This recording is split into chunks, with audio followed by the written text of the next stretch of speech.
আমার শ্রেষ্ঠ নবীর উম্মত বানাইতে সুবহানাল্লাহ ধরে গান। আমরা আমার রাসূলকে পাই আমরা খুশি না বেজান? আমরা আমার রবকে পেয়ে আমরা খুশি না বেজান? আল্লাহর কোরআন পেয়ে আমরা খুশি না বেজান? মুসলমান শুধু তাই নয়, আল্লাহ পাক রব্বুল আলামিন আমাদেরকে জমিনে পাঠিয়েছেন। রব্বুল আলামিন ডাকতে বলে, গোলাম ইন্নী জাইলুন ফিল আরদি খলিফা, এই জমিনের ভিতরে তোমাকে আমি রব আমার প্রতিনিধি হিসাবে পাঠাইছি। মারহাবা জোরে পান, আরো জোরে সুবহানাল্লাহ। একটুখানি আল্লাহর জিকির করে লা ইলাহা ইল্লাল্লাহ, জোরে লা ইলাহা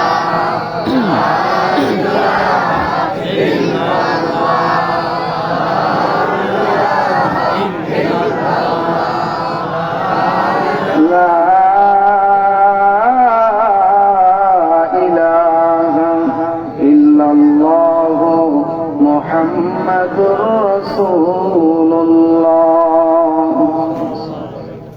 আলহামদুলিল্লাহ ভাইরা আমার, আমি আপনাদের সামনে এসে খুতবার ভিতরে সূরা বাকারার 3টি আয়াত তেলাওয়াত করেছি। সূরা বাকারা থেকে 154, 55, 56 3টি আয়াত। জোরে বলেন কয়টি আয়াত? আরো জোরে কয়টি আয়াত? 3টি আয়াত করেছি। এখান থেকে আমাদের ধারাবাহিক তাফসীর হবে ইনশাআল্লাহ। মুসলমান, এখানে আপনারা কষ্ট করে এসেছেন। আপনারা ইচ্ছা করলে যারা এখনো ঘরে শুয়ে আছে, দোকানে আড্ডা দিচ্ছে, তাদের মতো আমাদেরও দোকানে আড্ডা দেওয়া, ঘরে শুয়ে থাকার সুযোগ ছিল কি ছিল না? এরপরে ঘর বাড়ি সব ফেলে রেখে এই তরুণ যুবকেরা, এই মুরব্বী বাবারা সকলে কোরআনের ময়দানে এসেছেন। আমাদের জন্য আল্লাহ কি পুরস্কার রেখেছে আমরা জানতে চাই। এই দুনিয়াতে কেউ কোনো লাভ ছাড়া কোনো কিছু করে না।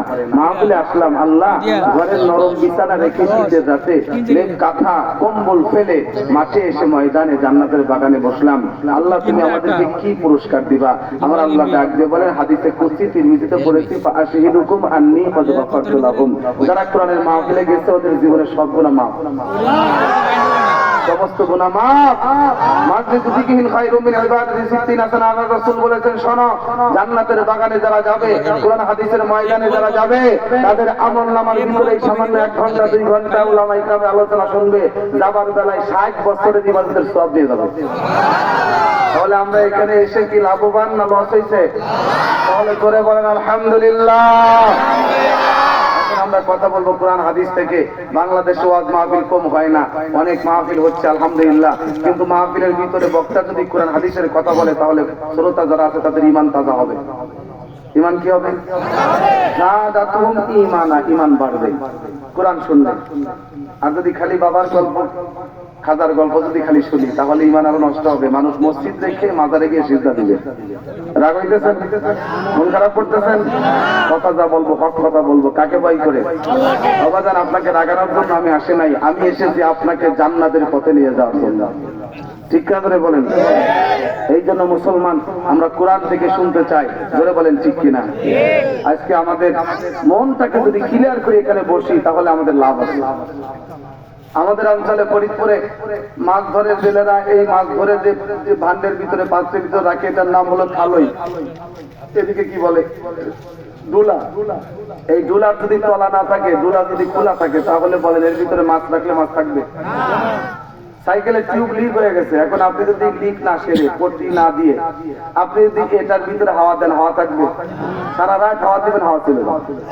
ঠিক তেমনি ভাবে সারা রাত বয়ান শুনবেন, কাজ হবে না। যদি নিয়তটাকে শুদ্ধ করে, ইয়া আইয়ুহাল্লাযীনা আমানুত্তাকুল্লাহা হাক্কা তুকাতি, আল্লাহকে ভয় করার মতো ভয় করে যদি এখানে বসতে পারেন, তার মানে আল্লাহ যা বলেছেন কোরআনে যা আছে তাই মানবেন।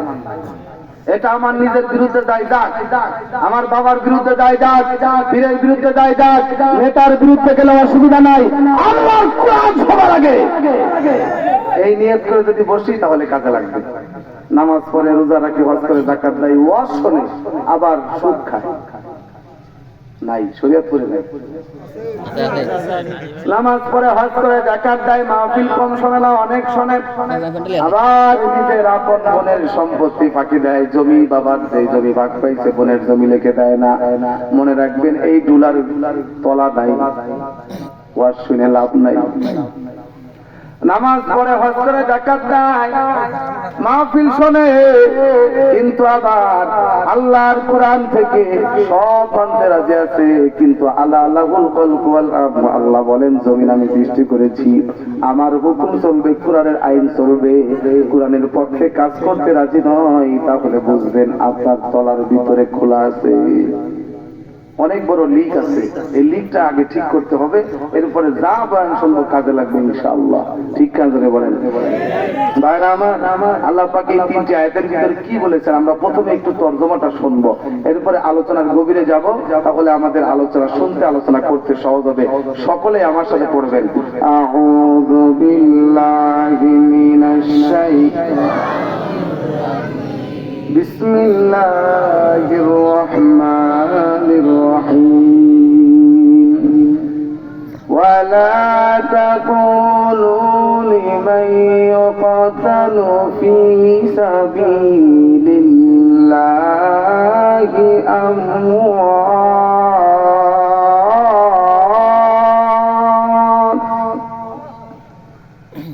বাল আহইয়া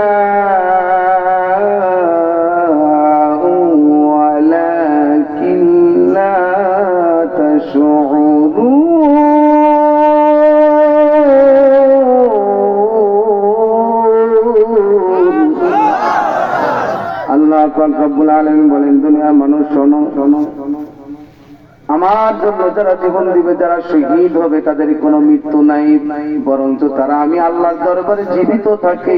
দুনিয়ার মানুষ সেটা বোঝার ক্ষমতা নাই। وَلَنَبْلُوَنَّكُمْ بِشَيْءٍ مِّنَ الْخَوْفِ وَالْجُوعِ وَنَقْصٍ مِّنَ الْأَمْوَالِ وَالْأَنفُسِ وَالثَّمَرَاتِ وَبَشِّرِ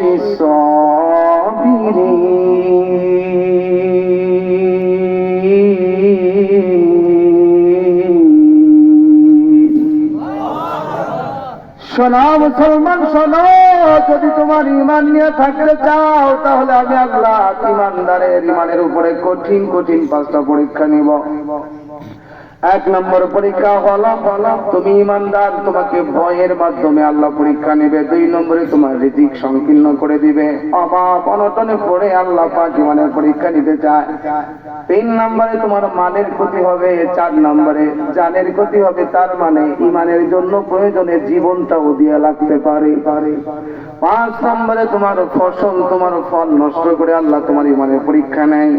আল্লাহ বলেন অবাশিরিস সাবিরিন, বান্দারি যারা ধৈর্যের সাথে পরীক্ষায় পাস করবে, ধৈর্যের সাথে ঈমানের উপরে টিকে থাকবে, আল্লাহ পাক বলেন তাদের জন্যই জান্নাতের সুসংবাদ। আর মুমিন বান্দা, ঈমানদার বান্দা যখন মুসিবতে পড়বে, বিপদ আসবে, তখন বান্দা বলবে আল্লাযীনা ইযা আসাবাতুহুম মুসিবাতুন ক্বালু ইন্না লিল্লাহি ওয়া ইন্না ইলাইহি রাজিউন।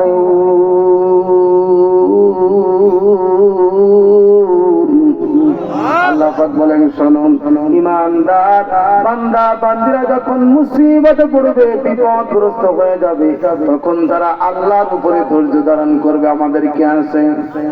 জোরে বলো মুসলমান, চিল্লায় বলো আমাদের বন্ধু কি?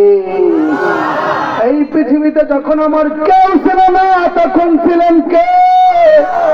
ওই মায়ের পেটের ভিতরে তোমার আমার যখন 4 মাস 5 মাস বয়স হয়ে গেছে রে, আল্লাহ পাক রব্বুল আলামিন আমাদেরকে মায়ের গর্ভের ভিতরে একটা জীবন দিয়েছেন। বলো তো মুসলমান, জীবন দেওয়ার মালিক কে? আবার মৃত্যু দিবেন কে? আল্লাহ পাক আমাদেরকে জীবন দিছে। এখন মায়ের গর্ভের ভিতরে জীবন্ত মানুষ, এই বাচ্চাটার এখন ক্ষুধা লাগে, খাইতে মন চাই, কিন্তু আল্লাহ পাক রব্বুল আলামিন ডাক দিয়ে কয়, বান্দা রে,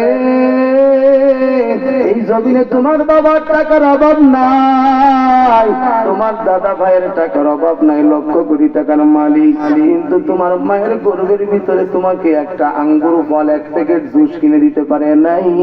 তোমার ওই মায়ের পেটের ভিতরে তোমাকে শোয়া বসায়া ঘুম পাড়ায়া আমি আল্লাহ মায়ের পেটে তোরে খাবার পাঠায়া দিছি। আল্লাহু আ'লামু বিআদাইকুম ওয়া কাফা বিল্লাহি ওয়ালিয়া ওয়া কাফা বিল্লাহি নাসীরা। রে গোলাম,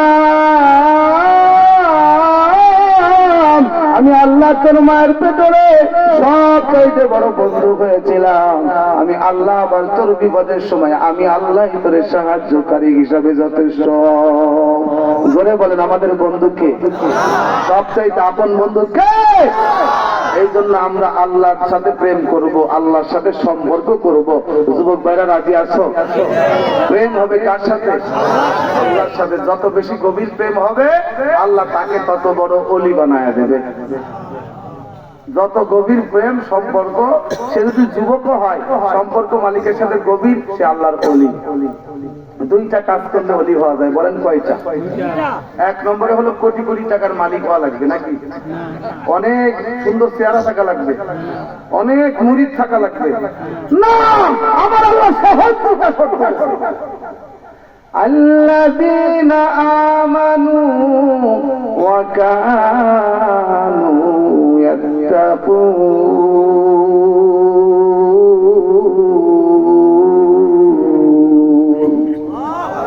এক নম্বরে ঈমান আনা লাগবে। যারা বলেন কি বেঈমান কখনো আল্লাহর ওলি হতে পারবে? দুই নম্বরে মুত্তাকি। মুত্তাকি কাকে বলে? আল্লাহর ভয় যার অন্তরে যত বেশি, যে যত পরেজগার, সে তত বড় মুত্তাকি। তার টাকা পয়সা না থাকতে পারে, গরিব মানুষ রিক্সা চালায়, মাঠে কাজ করে, দরিদ্র কুলি